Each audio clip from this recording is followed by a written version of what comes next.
그런 것들이 블록체인에 올라와서 자산화가 되면 정부가 안 따라올 거다? 안 따라올 거면 진작에 그거를 막았겠죠. 못 따라오는 거죠.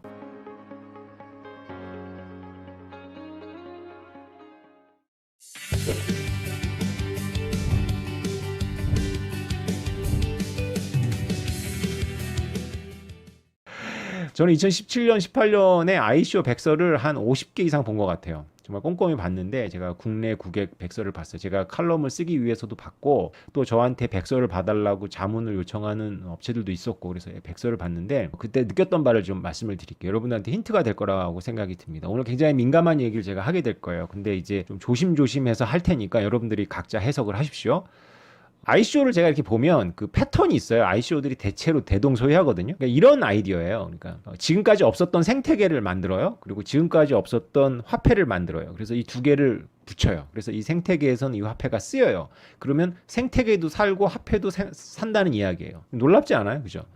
없었던 생태계인데 그 생태계가 살아나고 없었던 돈인데 그 돈이 생명력을 얻어요. 이게 사실은 만든 사람도 말이 안 된다는 걸 알고 이걸 투자하는 사람도 말이 안 된다는 걸 아는데 이것이 투자가 됐던 이유는 비트코인 때문에 그래요. 그래서 비트코인이 0에서 1달러를 넘어가고 말이 안 되는 게 막 몇백만 원, 몇천만 원이 되니까 이 비트코인처럼 용처도 불명한 것이 이렇게 돈이 되는데 우리처럼 이렇게 용처가 분명한 것은 이런 생태계를 만들어서 여기다 쓴다니까 용처가 분명한 것은 당연히 돈이 된다라고 생각을 하는 거예요. 그래서 비트코인이 되는 걸 보고 이제 말이 안 되는 것을 넘어가는 거죠. 그래서 이런 ICO는 비트코인 현상의 본질에 대해서 이해를 안 하고 굉장히 상식적인 수준에서 진짜 먹을들이 바라보는 관점에서 돈이 되면 다 하는 그런 투기적 관점에서 비트코인을 이해한 거다.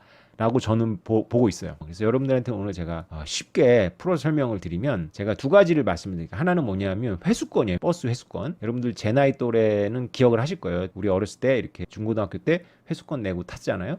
또 하나는 뭐냐면 헌혈 증서예요. 헌혈 증서. 그래서 여러분들이 회수권과 헌혈 증서를 통해서 이 토큰화 현상에 대해서 우리가 좀 접근을 해보자고요. 회수권이라는 것은 지금의 아이들은 전혀 모르는데 이게 버스 운송 조합에서 학생들을 할인해서 버스를 타야 되니까 학생증 일일이 확인하는 것보다 그냥 학교라는 그런 학교 매장이나 이런 파는 곳을 제한을 해가지고 회수권을 유통을 했어요. 그래서 이제 학생들이 회수권을 사서 이제 자르죠. 근데 이게 조폐공사에서 뭐 이렇게 위패 방지용 기술이나 이런 게 들어간 게 아니라 그냥 인쇄물 인쇄물이에요. 인쇄물. 그 당시에는 칼라 인쇄기가 없었기 때문에 가능했던 일인데 그 인쇄물을 가지고 사서 또 학생들은 또 학생들 나름대로 이 게임에 이제 적응을 해요. 그래서 여러분 영화 같은 데 나오는데 이거를 그냥 정직하게 자르면 10개가 나오는데 이거를 이렇게 조금씩 밀려서 자르면 11개도 만들고 12개도 만들어요. 물론 이제 그 12개 중에는 그 회수권 그게 위에 거의 절반, 아래 거의 절반 이렇게 들어가는 이상한 회수권들이 여러 장 나올 수밖에 없는데 바쁜 등교 시간에 그 버스 기사님이나 그런 분들이 일일이 이걸 확인할 수가 없으니까 그냥 눈속임만 하는 거죠.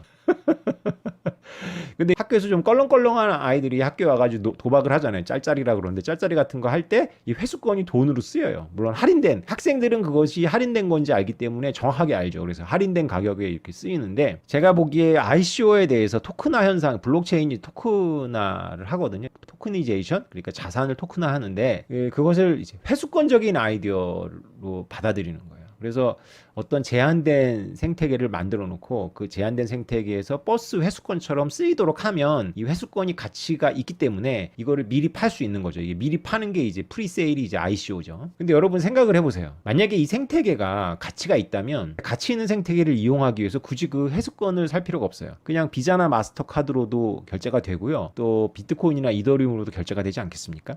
어쨌건 누구나 다 원하는 유통력이 강한 화폐가 쓰이겠죠. 이 생태계가 정말 가치가 있다면. 그래서 실제로 버스 회수권은 없어지잖아요. 그죠? 할인된 카드로 얼마든지 식별이 가능하니까 그렇게 없어지죠. 이제 회수권이라는 문화 자체가 없어졌죠. 그러니까 이런 사고에 머물러 있더라고요. 제가 사업 제안을 하러 다닌다거나 하면 블록체인을 아예 무관심한 머글들도 있지만 블록체인이 뭐지라고 흥미를 갖고 이렇게 들여다보면 대부분 다 가서 빠지는 그 아이디어의 무덤이 바로 버스 회수권 아이디어예요. 그래서 ICO에 뭐 제가 보기 10개 중에 9개는 회수권을 만들겠다는 거예요. 그래서 제한된 생태계를 만들고 거기서 쓰이는 쿠폰을 만들어서 그걸 유통시키겠다는 건데 그게 지금까지도 이제 있는 거예요. 그게 뭐냐면 도찌를 옹호하시는 분들이 일론 머스크가 이것을 우주여행에 쓰겠다라고 했다. 근데 우주여행이 진짜로 가치가 있는 거면 왜 도찌를 굳이 써야 되는 거냐는 질문을 할 수가 있어요. 그냥 비트코인이나 이더리움도 받겠죠. 장사하는 사람은 뭐 무슨 수단이 됐든 가치가 있으면 되지 않습니까? 꼭 도찌여야 될 이유가 전혀 없겠죠. 제 말이 상식적이지 않습니까?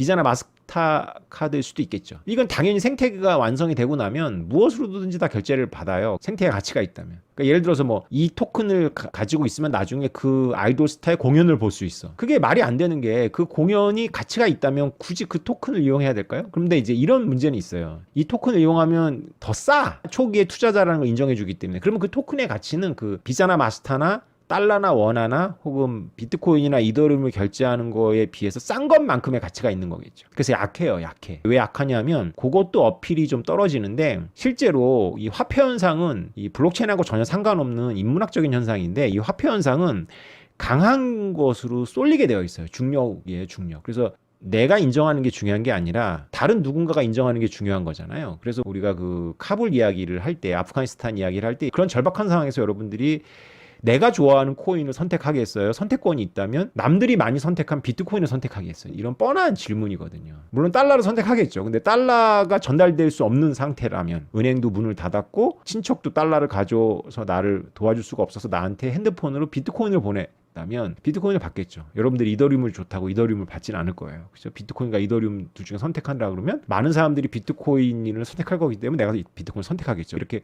질서가 잡히고 미래 투자를 생각하고 미래 사용 가치 생각하고 기술에 대한 이해가 있고 이런 편안한 상태에서 비트코인이 더 전망이 좋니 이더리움이 전망이 좋니랑은 전혀 이런 수준의 고민이 아니잖아요. 그렇죠? 생존이 달린 문제에 있어서 고민을 할 때는 남들이 선택하는 걸 선택하지 않겠습니까? 이게 화폐 현상의 본질이거든요. 그래서 남들이 선택하는 걸 선택해요. 남들이 잡아주는 동아줄을 잡는단 말이죠. 그게 튼튼하니까.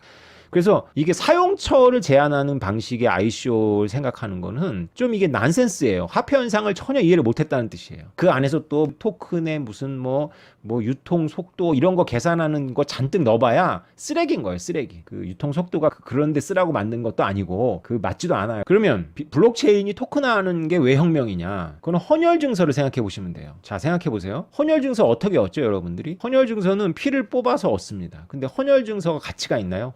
이게 명예가 아니거든요. 내가 만약에 위급한 상황이 되면 그 헌혈 증서를 제시하면 그 동량의 피를 받을 수 있어요. 우리나라 그 의료 시스템을 통해 가지고 헌혈 증서 뒤에 써 있습니다. 이런 식으로 우리가 미처 깨닫지 못했다거나 아니면 글로벌리 유동화가 안 됐던 거라든가 이런 식의 어떤 생산물들이 있어요. 자본화 혹은 자산화가 가능한 생산물들이 우리가 있어요. 그런 것들이 헌혈 증서로 대표될 수 있겠죠. 그럼 블록체인 토큰화라는 건 뭐냐면 그 헌혈 증서를 지금 거래할 수가 있어요. 굉장히 할인된 가격에서 거래를 할 수 있겠죠. 제일 좋은 건 이제 병원에 가서 피가 필요한 분한테 이제 드리는 건데 좀 돈을 받을 수도 있겠죠.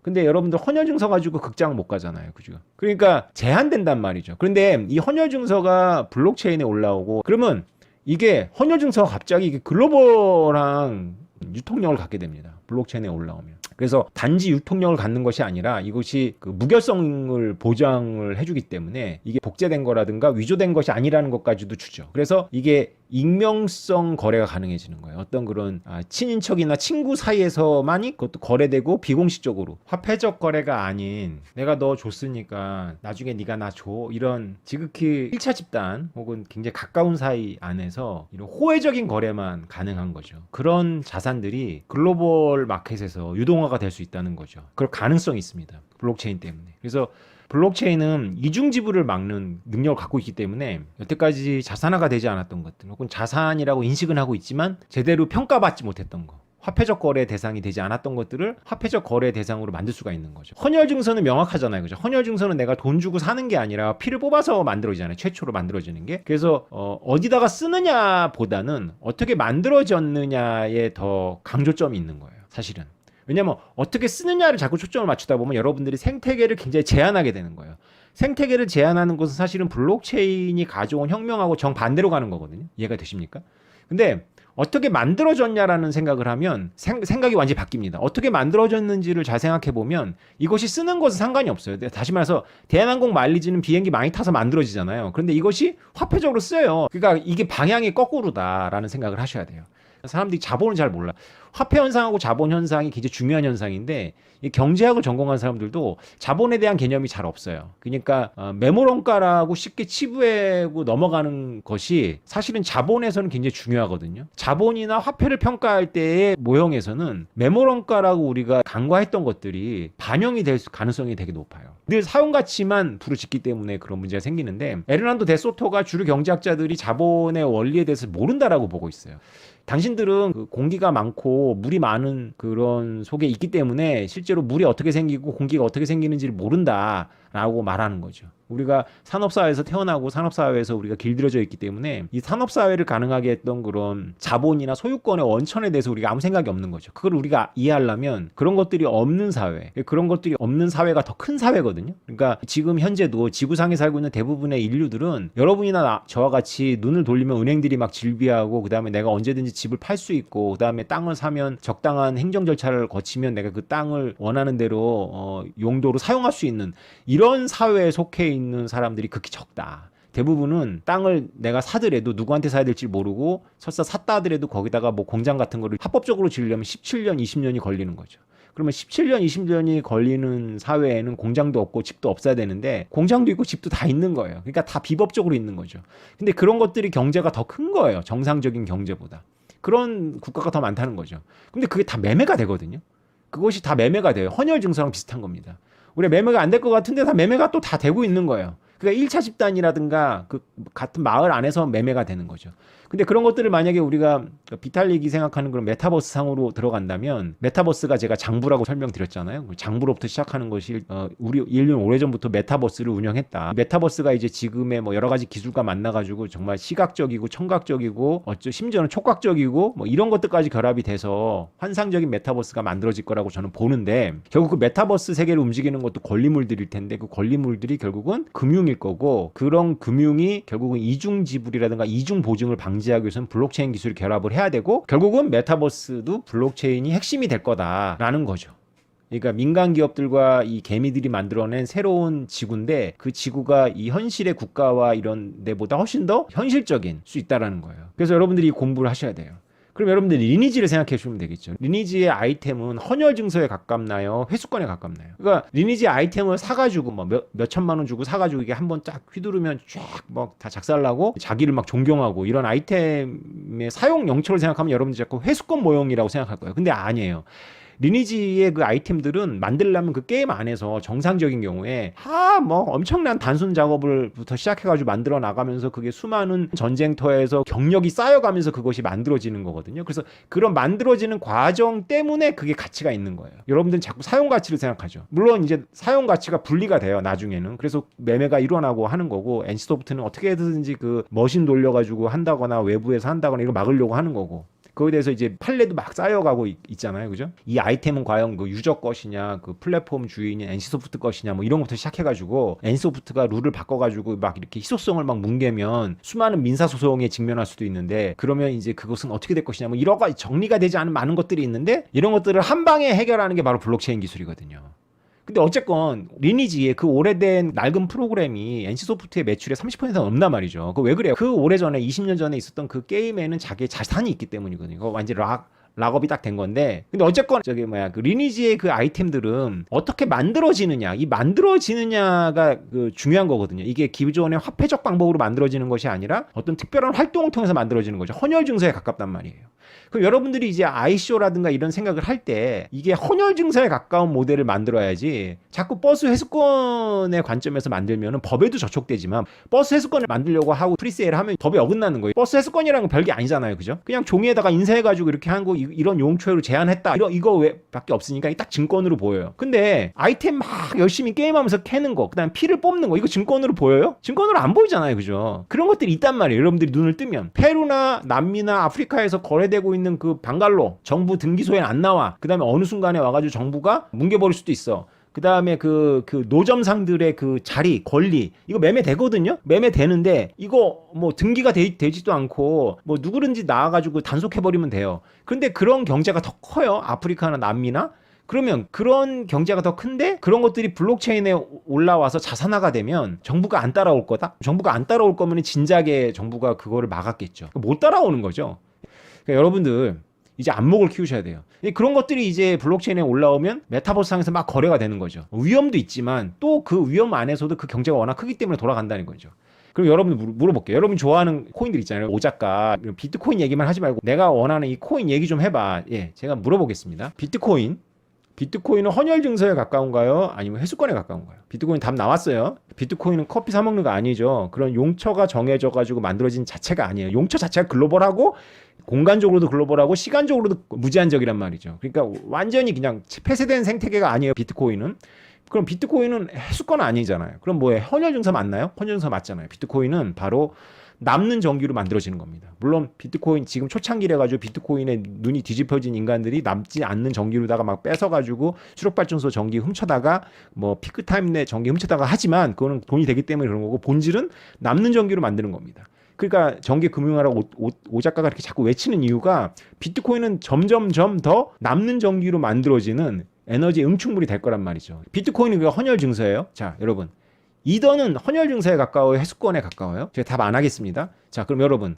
XRP. 해수권에 가깝습니까? 헌혈 증서에 가깝습니까? 그리고 도찌는 해수권입니까? 헌혈 증서입니까? 네. 제가 굉장히 지금 심플리파이 한 거거든요. 야, 지금 오 작가 저거 완전히 저거 폭력배네. 이렇게 수많은 블록체인 그 프로젝트를 어떻게 헌혈 증서 회수권 딱 두 개의 기준으로 이렇게 하냐. 네, 여러분들이요. ICO 백서를 저처럼 50개, 60개 말고요. 그냥 딱 5개만 무작위로 해가지고 읽어보세요. 예. 헌혈 증서인지 회수권인지 답이 나와요. 그냥 다 회수권이에요. 다 회수권. 그러니까 여러분들 이제 안목을 키우셔야 돼요. 지금은 혼란기구 초기이기 때문에 이것도 될 것 같고 저것도 될 것 같고 다 될 것 같아요. 막 이런 생태계 만들면 그 안에서 될 것 같은데 거기서 답을 찾지 마시고요. 전통적인 것이 우리가 놓쳤던 거, 헌혈 증서 같이 놓쳤던 것들이 블록체인하고 만나면 굉장히 매력적인 자산이 됩니다. 이것이 일총 관계를 넘어서서 거래가 되기 시작하고 그리고 그게 돈으로 쓰여요. 그런 것들이 많습니다. 우리나라에도 있고 또 눈을 돌려서 보면 이런 시장 경제가 국가 행정력이 뒷받침돼 가지고 이렇게 모든 것들이 합법적인 데서 이루어지지 않는 나라들에서는 그런 것들이 블록체인이 그 문제를 해결하니까 블록체인이 대단한 거거든요. 여러분들이 자꾸 생태계를 제한하면 제한할수록 용도는 명확해지니까 설득력 있어 보이는데 정반대 방향이라고 보시면 돼요. 블록체인이 지향하는 거하고 정반대 방향입니다.